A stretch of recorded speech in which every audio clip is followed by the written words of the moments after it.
Tonight we have Derek Liddington, who is an alumnus here, did his MFA in the visual arts program, began with his BFA at NASCAD.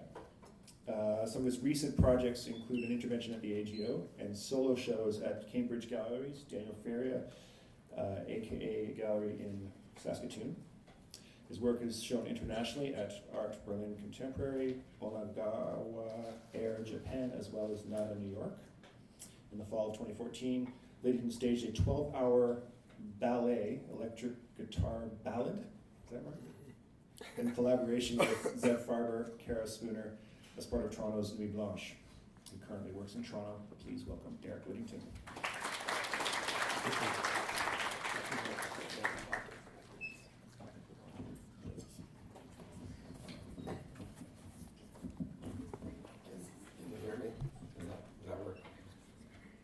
I have a cold, so I apologize. I don't normally sound like this. And my brain is working a little bit slower than normal, so bear with me. So I put my name in case I forgot. So my name is Derek. So I'm going to talk a little bit today about my work, and I'm going to cover pretty much the last 5 years of my practice, which is roughly 3 years after going through grad school. So. And why I'm picking that time is that there was a shift for me in my work in thinking about drawing and performance and looking at forms of abstraction that now carries through into what I'm looking at now. So I think it makes sense to sort of cover that. That said, I think so I had a studio visit with Georgina, who's a curator at Mercer Union, about a year and a half ago. And it was like having a therapist appointment. She asked me what I was doing in undergrad, what I did in high school. It was really therapeutic. It was like 3 hours long. But I realized that these threads that you have in your work, and at least in my work, they don't sort of start and end. They pick up, and then they peter off, and then they pick up again. And so a lot of what I'm looking at now and in this body of work sort of collected itself, I would argue, throughout my life, and you just pick up threads as they make sense. And yeah, a good friend of mine, Dagmar Agenda, who also was a master's student here, just wrote a review of one of my shows in Saskatoon, where she sort of talked about how my earlier work dealt with a lot of popular culture references, and my work now takes thematically from movements, but also from my own life, and I think that is a very astute sort of observation that she made. So drawing, just in case I forgot. So in 2010, I was in my studio, which was in my apartment, and I had just finished a major performance, or what I thought was a major performance for Nuit Blanche. And I had a body of work that was a narrative that was a sort of a rock guitar ballad narrative that came out of my thesis work.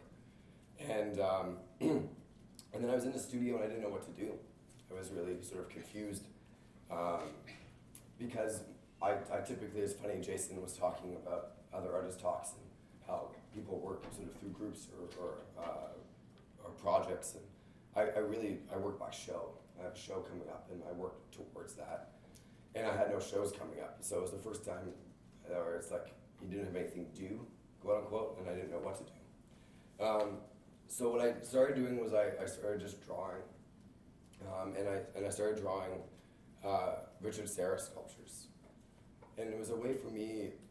And when I was in grad school, I started thinking about drawing as a form of research, and I hadn't really touched on it after that. And then I thought this was a moment to go back and think about how drawing is not just a process of mark making, but it's a process of understanding and thinking through an object or a series of objects or a space or a place. And there's something intimate that happens, I think, when you make marks through drawing that allows you to sort of understand that space. And that's not understanding like I would argue I'm maybe a trained performance artist, so it's different than how I interact with space now. Right? I'm in this space, I hear my voice in this space, I understand the senses, I can see you. But when you draw something, you understand the space differently. That's why everyone draws differently, I think. And so this was a way for me to sort of start to figure out these objects. These aren't very good photos. Sorry. So they were simple. And what I also was trying to do is, right after grad school, I did a series of drawings that were Bowie hair drawings, and I specifically didn't put them in because when everyone sees those, they're like, wow, you can really draw, and then they forget everything else I've ever done. And so I really wanted to draw, but I didn't want to be good at drawing in that way. I really wanted to think about it as a process. And so these drawings allowed me to sort of make uninteresting drawings that were more about the process of making them. And this is just in case you weren't familiar with the work. So again, a much different relationship to seeing. I also felt at the time I was working a lot, and I couldn't go out to look at art as much as I wanted to, and I didn't have access to Richard Serra work. So studying it in this way was my form of observation, engagement. And actually at the same time I was thinking about that form of drawing, that form of line in relationship to silhouette and this sort of repetitive process. And let's go back. Oh, actually I won't need to, sorry. So you can see in this image here, what I was trying to do, there was a couple of things I was working through, and one of them was, how do I create a super flat surface by just making marks, but not shading or not blending, but just mark after mark to see if I could get like flatness. And it was like sort of like a test to see what I could do with like graphite. And then this came slightly after, so maybe a year after those drawings. One of the things that comes up often in my work, and I'll talk a little bit about it later, and it's actually a criticism of my practice in many ways, and I don't know how I feel about it, but is that like I have a drawing practice and a performance practice, and at times they're at odds with each other, and at times it might look like two different artists are making the work, and it's something that I, it's hard for me because I'm making both, so I don't necessarily understand how it can't be read on the same page, but it is true that the drawing just takes different forms. So for this work, I was looking at how I could, how the Richard Serra pieces would move, to think about movement through drawing, and how they would move through compositional space and just space in general. So I started overlapping these forms and shapes and thinking about movement. And again, it was a way for me, this is a very new series, and it was a way to try to understand where to go next. And then the movements got a bit more complicated. And I saw these as, there was one point where they were potential choreography for a dance, or, I was really trying to think of them not as drawing, and to think of them as like a map to something different. But in the end, they were also drawings. And this one, I guess, is particularly interesting to me because it was the least successful, I think, compositionally. It's actually, I feel like, kind of a horrendous drawing. And I still have it. and I think that's great because it was also, there's something where I try to sometimes fix things that don't work. So I'll make a drawing and I'll make marks. So the way these are made is not laid out. I don't have like an idea. I just have a couple of stencils, and I'll stencil one piece and then stencil another and move through them. And there was a point in this about probably 2 weeks in where I realized it just wasn't going to work. And I tried to push it to make it work, and it just got worse and worse. And I'm really, I include it because I think that you learn a lot from that. You learn a lot from these things not working. It's actually really rare in artwork for it to work. So that was a phase in drawing. That was about a year, and then I started thinking about performance again. And performance is like it's like the thing that just can't go away. There are times I tried to quit it. There are times I tried to quit art as well, and it just doesn't work. And so I always end up kind of crawling back to performance. And so I was researching a lot of abstraction, specifically constructivists, and thinking about my research at that time, and maybe still thinks a lot about moments of tension in society or at large. And so I was interested in this moment where constructivism was sort of taking hold the ballet russe was happening, which was looking at artists, was looking at dancers, was looking at theater, was getting artists to work on set designs. So Picasso was working on set designs, and it was this sort of fusion. And I was interested in it because at the time, a lot of the focus of that fusion, at least in my previous studies, was around like May '68 and was around specific, like the Justin Theater. And so I was interested in this moment historically that led to that allowed that to happen. And I was sort of really just like enamored by the sets. And I, there's this one book I have that was like probably the most influential book, and I lost it, but it had these costumes and sets, and they were photographed with gels, like blue and purple and yellow gels, and that'll come into some newer work that I'm working on. But what I was like, really interested in here was this idea of like of storytelling and narrative and abstracting that and abstracting the space that existed in. So I guess in the lead up, I had a show that was coming up at a gallery, and it was a commercial gallery, and I think that for those of you who are sort of know the way the systems work, there's like public gallery, there's artist run, and then there's commercial. And the commercial gallery that I work for, Daniel Faria, Daniel's a lovely man, and he is very forgiving of my projects. And so I was holding off on a show. I had nothing in mind. I didn't know what to do. I just had a bunch of research and books about ballets, and that wasn't really going to sell a show to him. But I woke up one day and I thought of my dad's 1968 Mustang. And literally it was like a dream. It was sort of weird. Like I woke up and I was like, his Mustang, and I'm like, I've been researching May '68 and thinking about that moment, and I hadn't even considered the fact that my dad has this sort of like this archive of that moment in a car, and that he's been throughout my entire life been focusing on these '60s Mustangs in this moment. So here I was researching a moment in time that my dad also sort of idolized and was looking at, but from two very different sort of pathways. And what I started thinking was that the car was this character, maybe the protagonist in this thing. And I was thinking a lot about my dad and our relationship. And so my pitch to Daniel was I wanted to bring the car into the gallery and then create an entire like show around this idea of this car being an anchor to both the show and the work around it, but also sort of protagonist in this like sort of theatrical project that I was going to work on. And so to prove to him I was serious, I bought a $30 model and built it and painted it. And then I started just messing around. So I took about 2 months in my studio, cutting out shapes based on silhouette, based on like minimalist sculpture.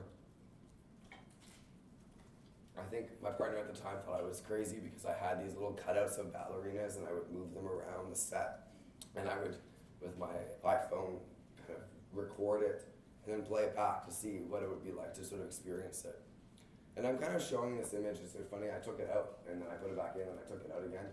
And I think like as students, when you're thinking about work, sometimes you have grandiose ideas, and then there's what you can actually do. And then this for me was an idea that I had no money, no budget for, I had no grants for, but I knew I wanted to do it. So the way of seeing it through was to build a model, and then that helped me convince other people to support it in various ways. So that's why I'm showing these.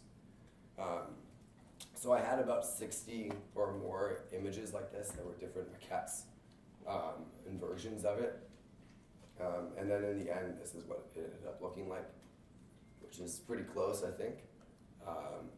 So I was looking at like graphic design work from I was going on during the constructivist time. I really felt like the palette of the car itself, this like sort of primer gray and this red, already spoke to what I was looking at. One of the things that I was interested in was all the photos and documentation I had that I was accessing was all grayscale. So to strip color out of the project completely and focus on that, and that worked well with the fact that I enjoy working with graphite. And so you can see here the giant triangle and then all the squares. Those are actually like stretched canvas with caked is all I can call it. It's like graphite powder mixed with water and rubbed on. So it's like kind of caked on. And so I was trying to think about how this project could both be a set. And so I always thought of it as like you standing in front of it. But then also as you walk through it, how one considers a set. So a set is like a folly. Sets only work when you're looking at them. They're two-dimensional surfaces. And I was wary that I was making a project that was a set, but you could walk through it. And so I had to think of the objects independently as being only animated when looked at from afar.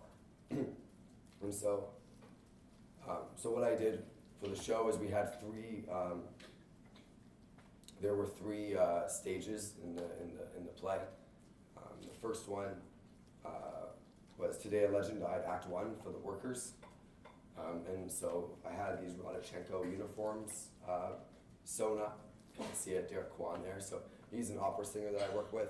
And I had him, or I had someone else, translate Roy Orbison's Only the Lonely into German and to be sung operatically.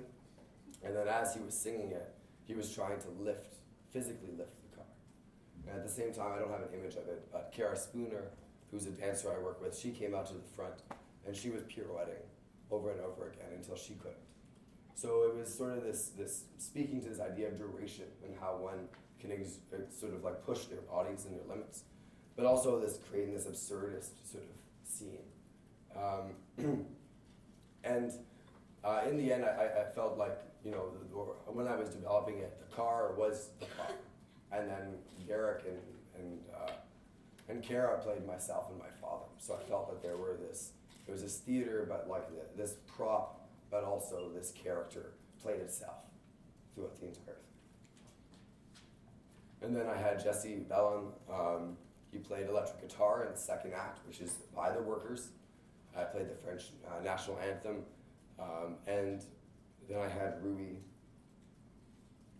and he did a Trisha Brown work where Trisha Brown has this beautiful work where you holding on to your partner and your feet against you try to move forward.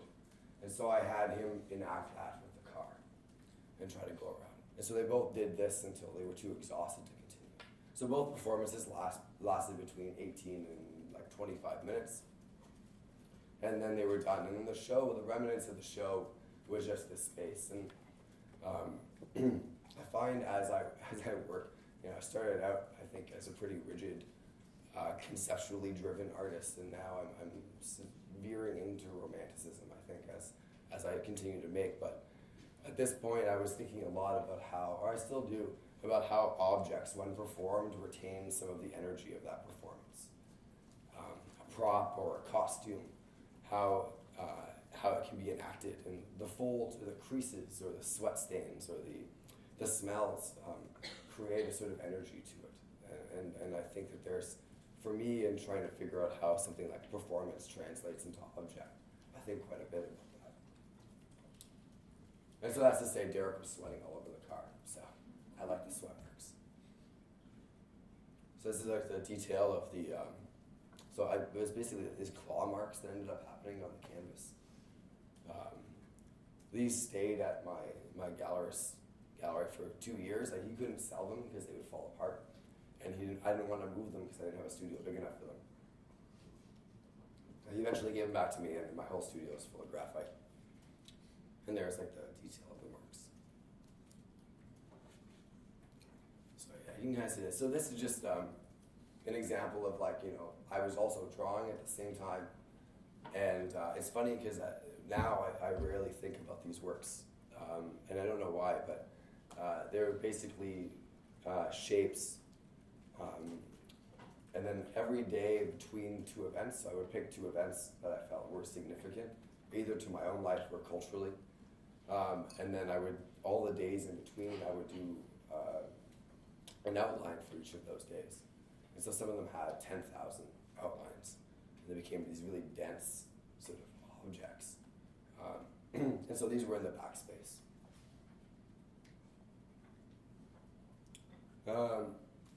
titling is really important. I know I'm not saying it out loud because my titles are also long and complicated and my voice is slowly going, but I use titling as a sort of, maybe not an explanation, but I use it as a sort of leading point. I feel like when you look at a work, you can go in many different directions, and I use a title as a sort of way of gently guiding. And sometimes I use it as a double negative, so to say, where I'll mention something in a title twice as a means of canceling each other out, meaning that it is the obvious way to look at it, but not the way that I would want you to look at it. So this is a piece I did. So after that show, I was really interested actually in the graphite marks and became, maybe just to go back to that, I became interested in that. Like for the first time, I was drawing with my hands and it actually captured the mark and the marks. And I thought that I was as close to performance as I'd ever gotten with the drawing. And so for this work, I was asked to do a piece because I was working in sort of geometry, so to speak. And but other than that, I could do whatever I wanted. So I told them, and it was again at a commercial gallery, and so I said, okay, I'll draw on your wall. And so this is an 8 by 8 foot drawing that's it's sort of scratched into the wall. And I'm showing this work. It's an older work, but for me, it again, you can kind of see it in this. It really, I felt, captured the violence of that mark making. And the marks actually started to deteriorate the wall. So they had to rebuild the wall in the end, which I sort of like was really fond of. So it became this sort of like, it wasn't necessarily ephemeral because it was an object that destroyed the very surface it was on. I call it a mural in a way that I was trying to relate to sort of the history of murals and the sort of political tensions that can exist when objects are there. I'm jumping ahead, but I recently did a show with 2 Greek artists and at 811 in Toronto. And they said something that, sometimes I hear anecdotes or I hear a story and it's hard to shake. And they said they were talking about Greece right now and the political sort of moment that exists. And the government is actually moving monuments from their place. Because what they're finding is that monuments are an object in which people can rally around and protest. So the space themselves becomes this sort of like apolitical space, but as soon as you have something that is an object to move around. And so what they've done is when there are rallies, they've taken those objects and moved them. And I find that sort of speaks to the power of objects and to I guess I'm interested in like that in relationship to murals, in relationship to this sort of like the rich history we have as like public art and the political tension that can exist. So I just blanked on why I put this. Oh yeah, okay. So I traveled to Japan, and that was a big moment for many reasons in my life. But the one I was talking about maybe right now is I was thrown in this sort of weird abstracted space, and 2 things happened that I couldn't shake the focus of it off. One was I got to see a lion dance performed by these kids at a festival, and it was beautiful, and the costume that they were wearing had geometric patterns all over, and I couldn't stop staring at the patterns because as they were moving, the pattern, like the shapes themselves twisted. So I knew they were a square, but they moved so much I couldn't tell they were squares. And they shifted, and it was, and in a way, and I still haven't really flushed this out, they captured the movement underneath them, similar to like Greek sculptures in which like much of the fabric on those Greek sculptures are like wet in order to capture the body, right? So in this case, it was this idea that like, as they moved and their bodies jerked, the fabric itself fell, and the geometric patterns were the things that traced that because they were a set system. So if a square folds in on itself, you can tell that it's folded because of a certain movement. And then at the same time, like basically the next day, I came across this. So in Japan, all along the sort of hillsides, how we typically, at least in Ontario, I haven't traveled that much, but when we're building a road and we cut through something, we just cut it straight and we throw cement up it to stop landslides. But in Japan, what they did was they created this intricate net. It was a bunch of squares that are concrete, that go over top of the hillside, and it flows with the hill. So here I was looking at this pattern that was moving, and then here I got a sense of this pattern that was trying to retain the natural form. So this sort of geometric structure, but over top of a sort of organic object. And thus it sort of takes its shape, but also still retains the geometry. And I guess I, at the time, was working strictly with sort of geometric forms and patterns. And so I started thinking about my earlier work where like I was thinking about movement. And I was like, well, what happens if these surfaces start to break down?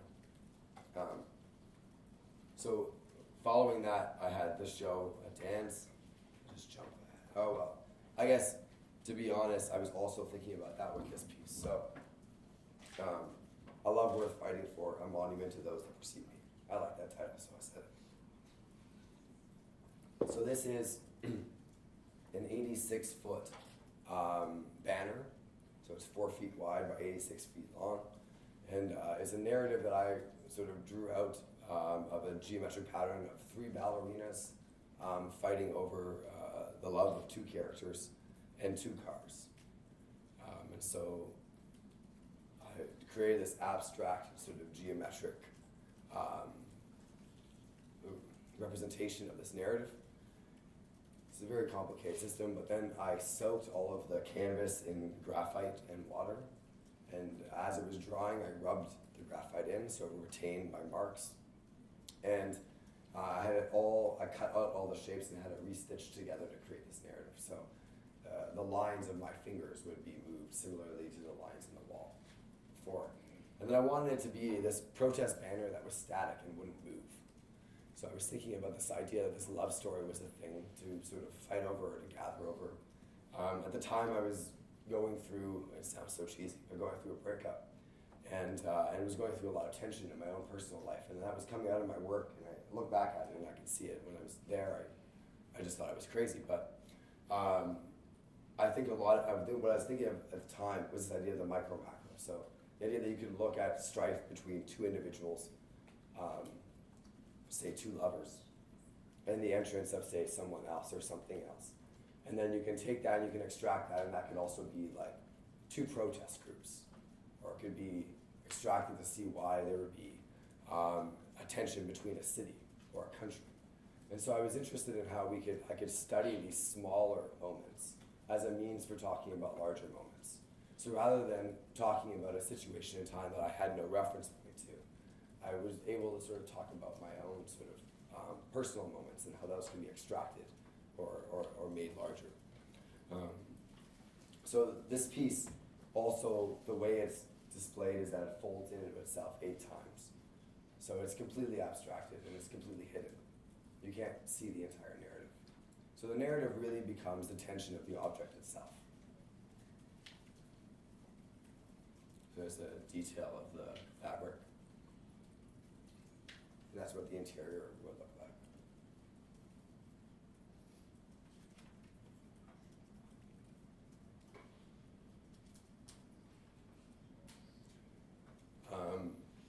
And then these drawings came out of a similar moment. So, as I was saying, with thinking about in Japan, those sort of concrete barricades, I started thinking about how I could draw that sort of the surfaces colliding in one another. So these drawings are based on, what I started was I would draw on the entire surface. So instead of starting from a blank sort of white page, I wanted to start from a drawn surface. And so what I would do is I would draw what I remember Rothko paintings to be. So I had a series of 10 drawings of a Rothko surface. And I was interested in Rothko primarily because of his dealing with surface tension. And this sort of openness that his narratives have. And then I was to go back in and occupy those with these geometric patterns.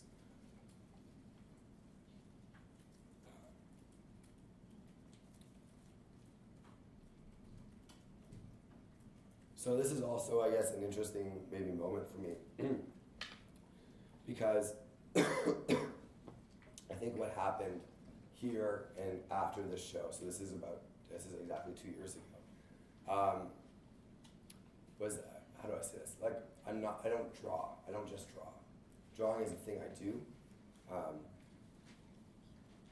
And I realized that, you know, in your head when you're making things, I feel like maybe this is healthy or unhealthy. I like have other artists that I'm working towards, you know, like moving against, and I realized that I had started drawing like a painter, and I had been taking on these concerns, and I noticed this in grad school. I was stealing, quote unquote, from other artists, and there were moments where I forgot what was my reference and what was their reference.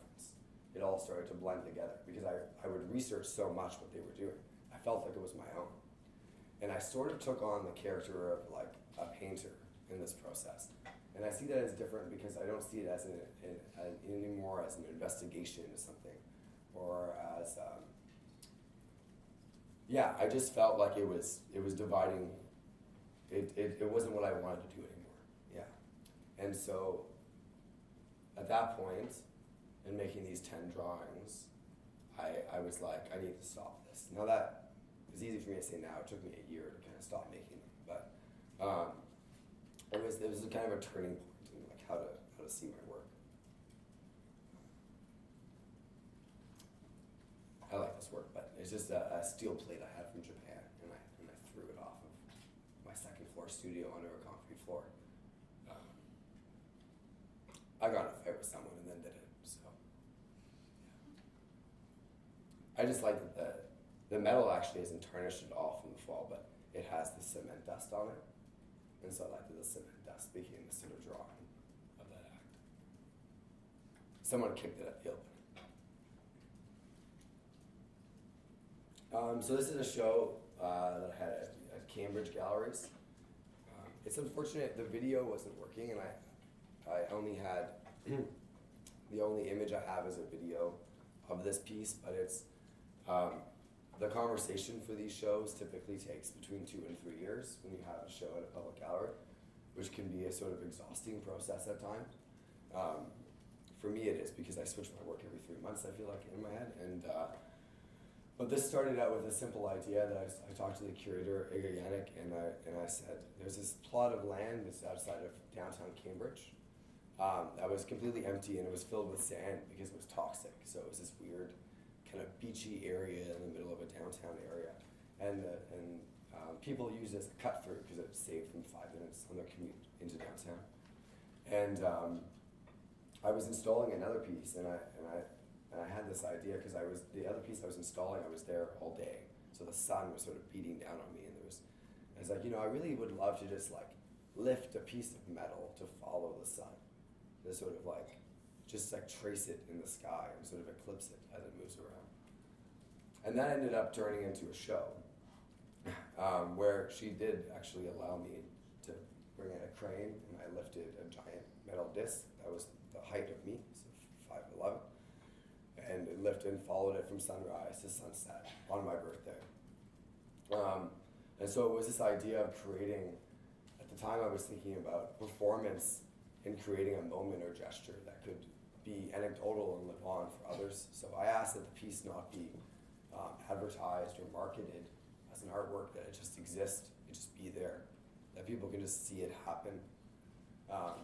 And there was a lot of throwback on that, and I think sometimes this sort of stuff is interesting, but when they spend thousands of dollars on a work, and you smile at the fact that I have an audience of 30 people get in an uproar. And so it was really a sort of like tenuous thing within the city, because when people talked to me after, they asked who funded the project and all this stuff. And I was just interested in that moment existing. And then from that moment, so that happened before the show, the work came out of it. So you can see here the disc that was lifted up, I sort of lied on the ground. And then I did a piece on the wall with my shoulder where I also followed the pattern of the sun rising and setting for the amount of time of dusk, which is roughly 2 hours. And so I would rub graphite on my shoulder and move it across. And the reason that it sort of begins and ends there is that I pivoted my foot, so I wasn't able to move my foot. So it sort of actually captures the limitations of my own body in that gesture. And I kind of like this idea of this wave being like a reflection or like a bounce off of the steel disc. And then I also had a chance, which was really amazing. You don't often have chances to do large scale projects. This is a 16 by 8 foot drawing on the wall at the gallery. And so it's a representation of 3 sunrises and 3 sunsets between 3 squares. So it's all of, there are 9 circles and 3 squares in that composition. And I think that you had over 12 people working on this. And I don't usually, like I usually scoff at when students tell me how long things take to make, or other artists, but I think it's important in this because, you know, there's 234 hours, I believe, of like labor into that drawing. And I feel like that creates a surface that has a lot of tension. So again, that energy I'm really interested in. Like, as, it has like a smell to it, even like the graphite. It's just like, it was just there. It's actually the first artwork I've ever made that my mom kind of like she like, I don't know, she admitted that it existed, I guess. Like it was just, she was there and looked at it. She actually explained to a little kid what it was about, and I was, but I think that there is sort of power and scale, and I think that that's a difficult thing to maneuver because you can get caught up in it. But there's something about this work that I think that worked. There's some details of the, sorry, it's kind of dark there. But what happens with the graphite is that all the lines are on different angles. And because of that, they reflect light differently. So this is the same graphite marker, or the same graphite, crayon, like those thick graphite crayons you can get. But their lines are all on different angles. So when that happens and you light it, it reflects it differently. So you get to see the separation of the shapes. So this is the view of that. I don't know why I'm stepping back. Oh yeah, these are some of the drawings that I don't know if there's any collectors in the audience, and I apologize. And if you own one of these, I guess I'm even more sorry. So this is a series of drawings. When I said I quit drawing, this is like the last series I put out. And it was for an exhibition that I had to make them. And this is how they turned out. And I was trying to make a drawing that didn't work. That was my goal. And I do not like these. And I'm showing them because, again, I think you learn from your mistakes. And when I see them, I learn in what I was, I think it's important to know what you attempt to do and how sincere that is to your overall practice and what you want to do. And these just weren't working. So, how am I for time? So I was invited to do an intervention at the AGO by a friend of mine, and that was really great. And it was a very stressful moment because I was like, AGO, my goodness. And I had a lot of limitations. So as an artist, you don't always get your way. You sort of sometimes have to work within financial or spatial limitations. And for this one, I was asked to work on this wall in a particular gallery. Has anyone been to the AGO and been to that space?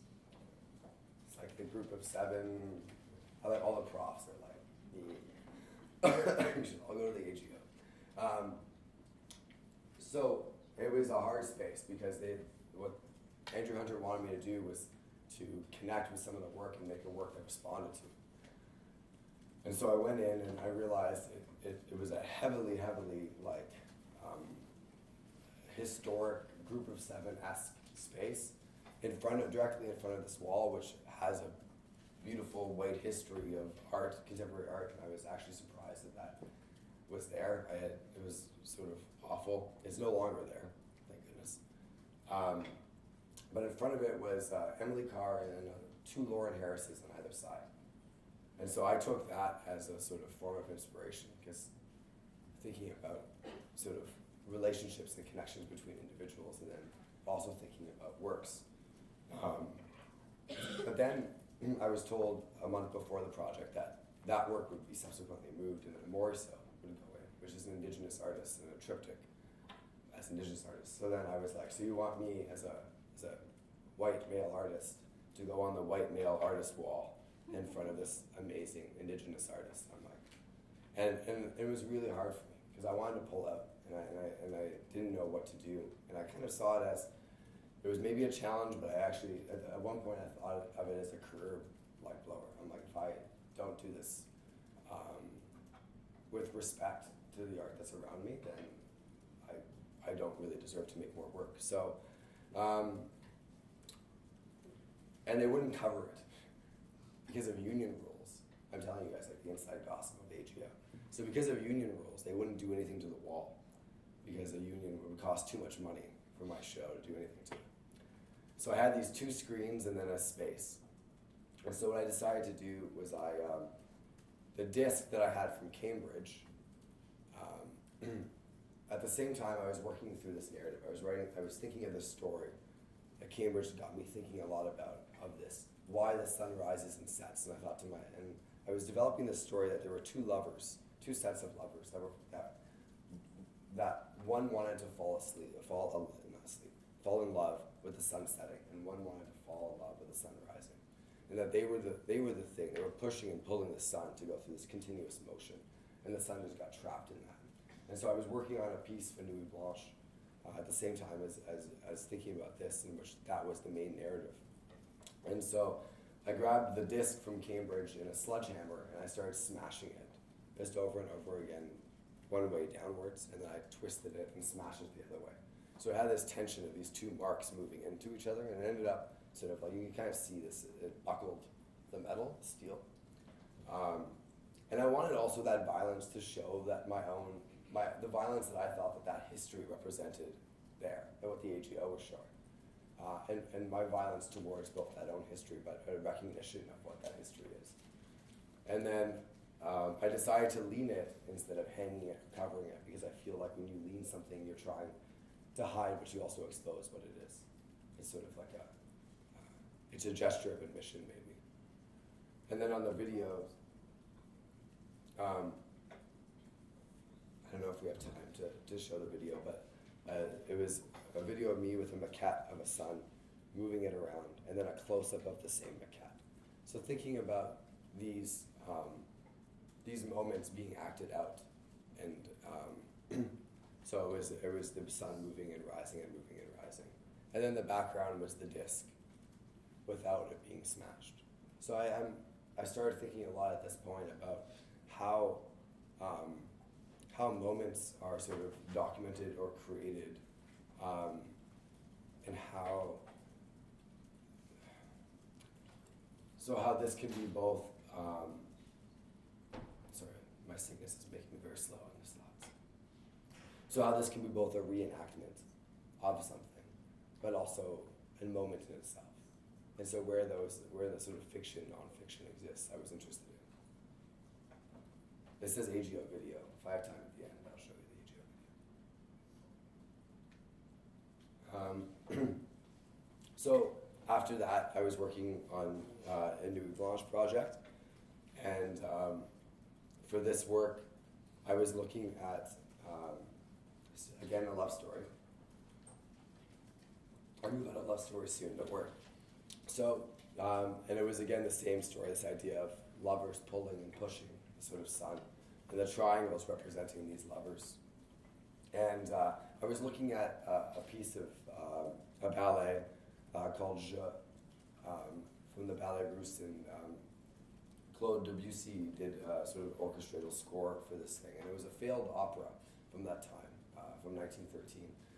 And so there's this sort of anecdote about it that it was originally produced with the idea that there were 3 male figures who, and I loved the 3, I loved the idea that there were 3, who were playing tennis, and it was like a love story between these 3 males. And right before it was supposed to debut, they said, you can't do the 3 male figures, it'll throw people off. You can't have homosexuality or you can't point towards the potential of this homosexual behavior. So you must replace it, it must be 1 male and 2 females. So they did that, and the reviews for it, as it failed, was that there was no tension. And I thought, of course there's no tension, right? Originally it was between 3 male figures, and the tension was implicit in that sort of action, and that is stripped away when you change those gender dynamics. And so I thought so for me this is a reworking of that piece, or a reworking of that sort of moment. And I had, so Zev Farber, who is a collaborator on this one, he reoriented that original score, which was for an orchestra, to be played on 2 electrical guitars. And then, based on his music, I choreographed a piece with Cara with these like circles and triangles moving around and dancing. So the piece was about 8 minutes long, and during Nuit, Blanche played every half hour. And you can barely see it here, but see there's kind of a fence there. So that fence goes all the way around the whole perimeter. It's like a little, it's basically where a condo development is going to go one day. It's a big hole. And so people were able to sort of crowd around and look down. And I think it became a real spectacle. I worked on Nuit Blanche before, and I always had this idea that the most successful Nuit Blanche projects are when you're walking and you don't know you're going to run into art, and then you do. It's like this like sort of moment that's just like, yeah.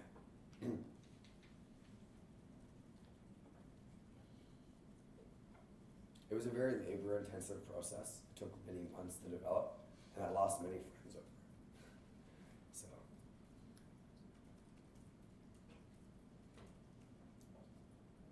and then at the same time, I don't know why, maybe it's ego, but at the time, I liked this idea that I was creating something for like a mass of people to view, and I wanted to create a moment for a small amount of people to view. And so I was interested in this puppet show. And so I went around the same time that was happening and did a 12-hour puppet show. So I moved a giant plinth that was like an 8-foot plinth, and I had a little ladder attached to it, and I went up on top and did. At the same time that it was happening, I would follow that timing and do a puppet show of it. And again, I was interested in, it's like, what is based off of what? Right? And so like the proposal is that this is a story telling the story of the sun. Right? But then there's another story, the story being told by a person or an individual, and that's a moment. And so I like this sort of blurring of the lines of these activities.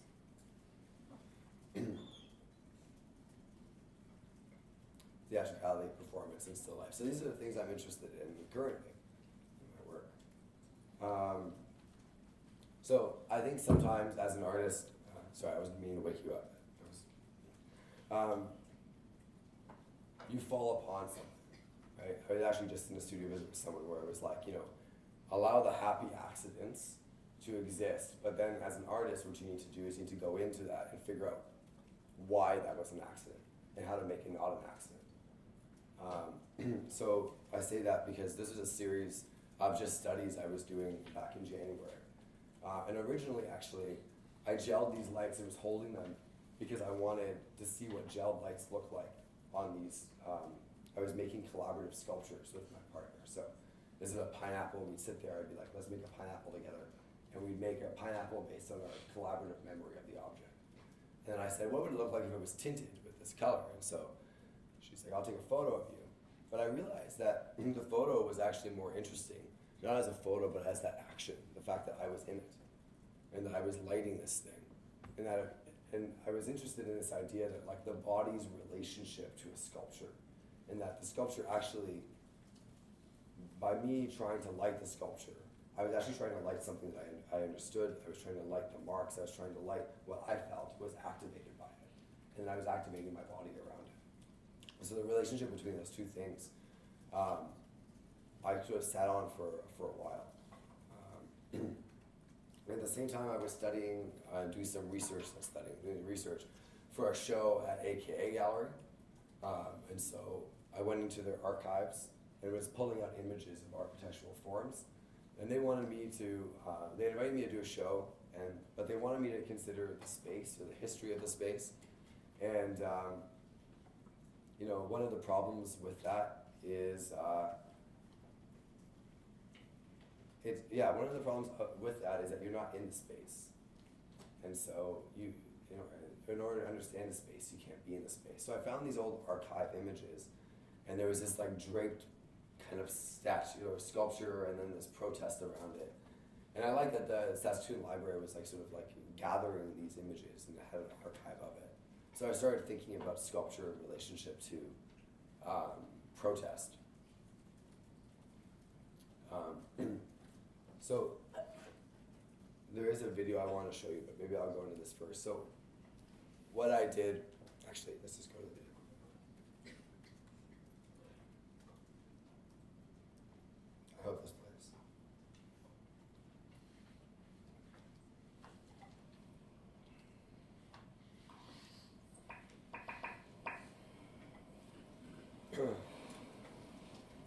So this is a piece I did in Saskatoon. It started out with 1,000 pounds of clay.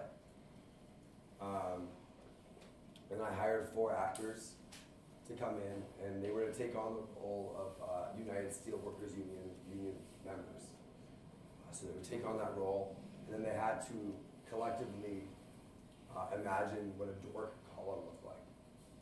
That was 8 feet tall. They weren't allowed to talk to each other, as they could use body language, and they had to remain in character throughout the entire thing. And so these are 4 people that didn't know each other, and it was really about, for me, this work was about this idea of like collaboration. And it was a way of, one of the things that I don't talk about that often in the work itself, but it was a gesture, it was sort of like a gesture of like, they were asking me to come on the outside to talk about their own community. And so I thought, what better way to do that than to ask actors to act it out. So actors from the community to take on these sort of roles that exist within the community. So this process took about 2.5 hours long.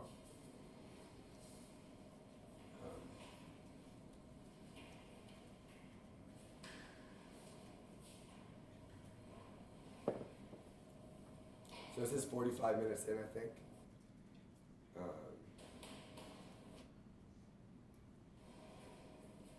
So it's funny because at 40 minutes they got it, and then it fell, and then they had to build it up. It took them another 2 hours to like get it to stand.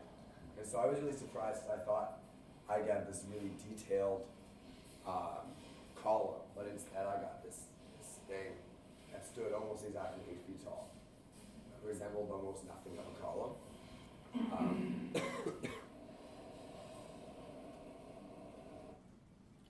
And then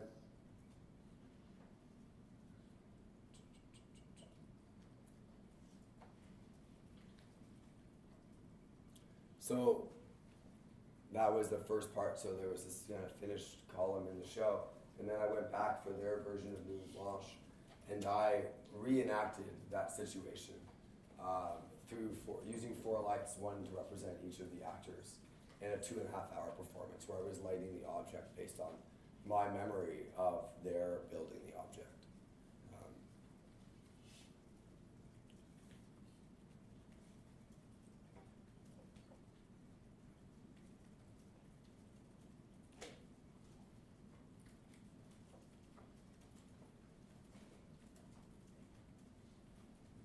So for me, these lights were, again, sort of a theatrical means to sort of recapture the movement and the liveliness that I felt was existent in this object. And I think the object itself was it did a lot of interesting things. It actually is leading into like a new body of work that I'm going to be looking at in the next couple of years. But it changed the humidity of the space because there was so much clay.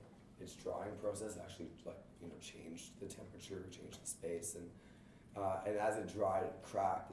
I like the idea that it became a live object, that it sort of shifted and changed within the space. And the title for the Nuit Blanche piece was an opera about a column made by union workers who were played by non-union actors without an opera. I heard many people be like, "What's the title?" As I was like performing. It was good.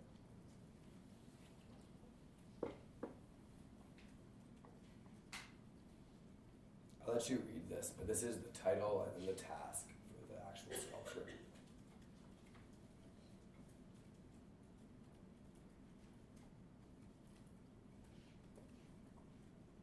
So again, like a lot of this work in clay that I'm working with now and in mark making, I think of these as like sort of like political strategies or strategies of, in some cases, strategies of like activism.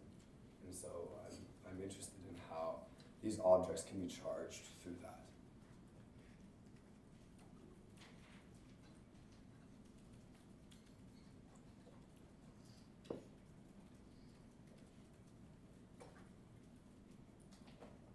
So this is just some images from the show.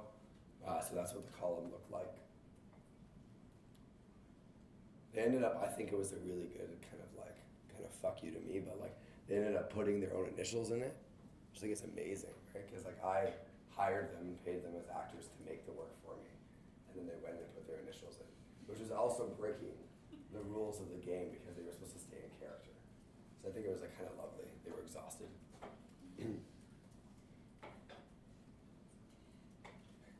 This is a collaborative piece I did with Ulysses Castellanos, who's an amazing artist in Toronto, and we had done a couple of collaborative projects together. And this is a piece where we both like sort of tried to remember fruit together. So a couple of conversations we've had have gone around like our childhood and talking about our childhood. And so, I would be like, hey, let's make some grapes. Grapes were important to me when I was a kid, and he'd have like big fat grapes, and I'd have small little tiny grapes. And then he's like, bananas were good, and he'd have like tiny bananas, and I'd have these giant bananas. So it was also talking about this disparity of wealth and class in relationship to sort of food. But this is a nice gesture of like making something and remembering objects in this form of still life.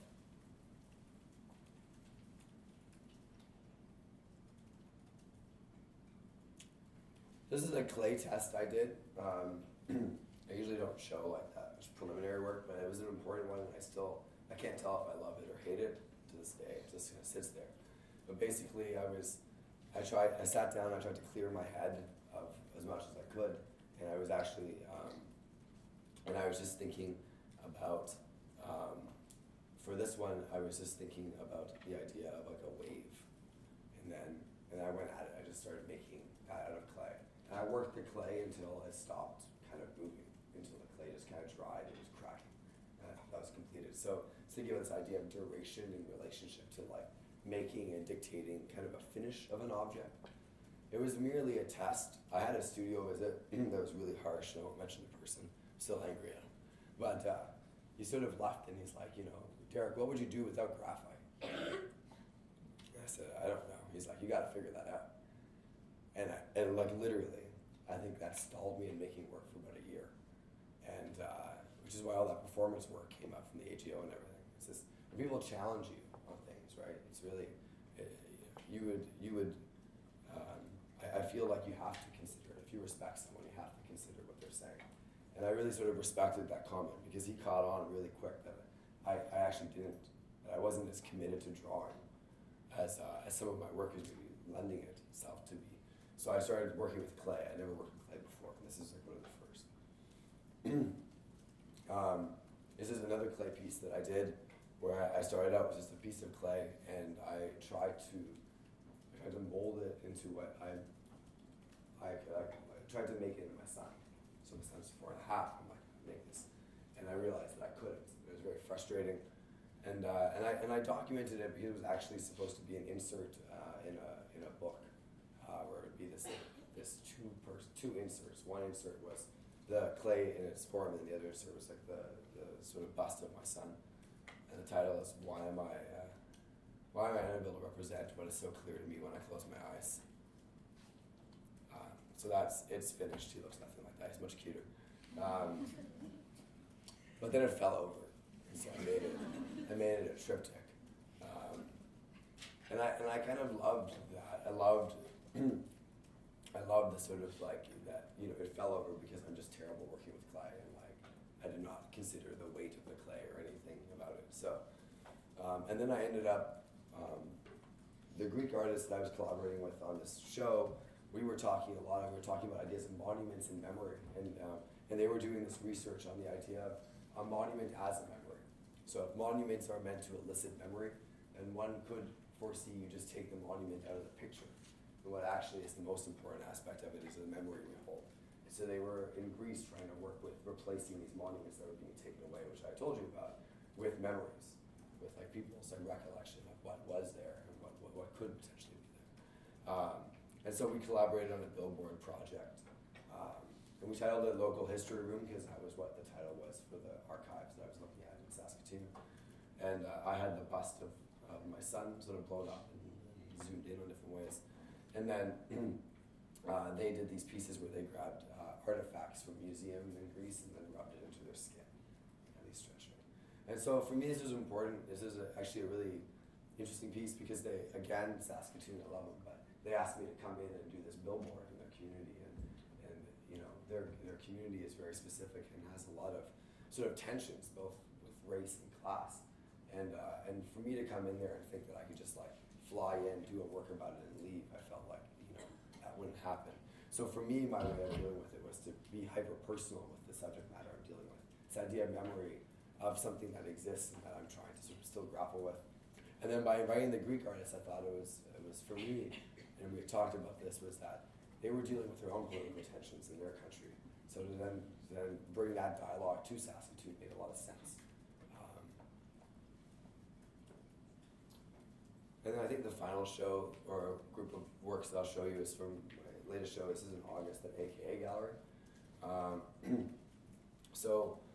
In this show, again, I was working with sculpture, and they thought the AKA 811 is a sort of experimental space, or it's run by, I think it's like 12 curators, and they basically have rented a space.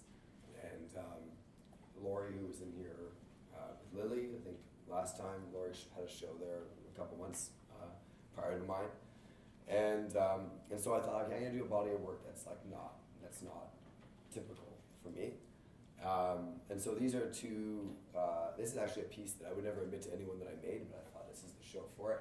Is I found a piece of cement and a brick next to my studio. And sometimes, you get angry in a studio. And so my way of dealing with that is taking a sledgehammer and smashing a steel disc, or it's taking two bricks and smashing them against each other. So I started smashing and smashing, and then I realized that they were taking these forms, and so I tried to smash the concrete into the shape of an apple, and then the brick into the shape of the banana, which is a futile act because the brick is much less dense. It doesn't have the weight of the concrete, so the concrete ends up sort of winning the game. And so this is the sort of result of that. And then this is another piece that I did with Ulysses. So I wanted 3 sculptures in the show, and we started out with 100 pounds of clay. I worked with Cheyenne Turrens, with Ulysses, and with Chris Heller. And basically I took this as an opportunity. I've always wanted to collaborate. I've collaborated a lot with people, with dancers and with musicians and even other artists, but I've always collaborated in the sense that I've sort of like paid them to work with me. Like they had a skill or something that I needed, and I worked with them. But it's never really like an artistic collaboration. And so what I did was I asked them to come and make a sculpture with me. And we started by having some beers and some wine and talking, and then that conversation usually led to something that we were passionate about. And then I say, okay, let's make something about that. And so Ulysses picked this still life with a skate. He was obsessed with the skate. And so we made the still life out of this clay. And then I just let it be outside and let it sort of age and deteriorate. And for me, it has this like really, there's this qualities in it that I can't even wrap my head around how they're working. Like the sort of marks with the hand, and I allowed them to decide when it was finished. And so it was really a means of me just stepping away from a work and allowing sort of 2 people to sort of communicate. And it became, I talked about them as like, instead of collaborations, as conversations. This is the piece I did with Chris. It was actually a carp here originally, but it fell off. So it just existed as this like sort of water. And then the piece I did with Cheyenne was this wave that was based on an artwork she was thinking about. So a lot of this work, this new work, I was thinking about ideas of still life.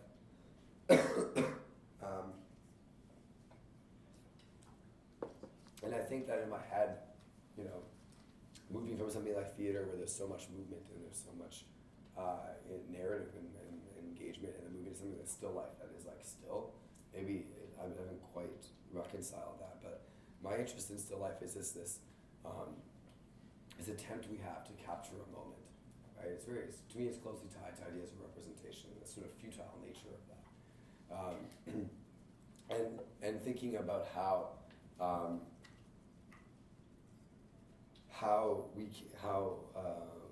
those moments can sort of abstract themselves, because it's not possible to capture them. So this is a piece that I did. This is a new body of work, so I'm having a show in a month at Daniel's, and this is why they're shot with my iPhone, so I apologize, they're still in the studio, but I thought I'd show them because I think they sum up a lot of what I'm thinking about. So They're capturing these objects in still lifes through taking canvas and blanking it over them, and then drawing on the canvas directly. And it's with lines. And really what it's trying to do is capture surfaces. So when it hits a surface that's lighter, the lines become less dense. And when it hits a hard surface, they become more dense. So it's capturing I think it goes back to what I was saying before. When I drew in order to understand an object, and this for me is a process of a drawing capturing my attempt to understand an object. So this is a pineapple. This is a group of 16 bananas. So you can see it also, I'm interested in that once it's folded in, I cover the entire surface. And then when I unfold it, I variance in the fact that it's just, you crumple the fabric, it abstracts itself. It breaks away and the white space exists. And then this is one's hard to tell the scale, but it's actually like, it's 9 feet by 5 feet. It's a larger one, so it's on a table, and it's a still life of a banana and 2 apples, and then 2 lights shining on it. But here I think you get the sense of like the folded fabric and everything. So I'm currently working on the largest one is a 10 by 11 foot drawing of a nude sitting in a chair.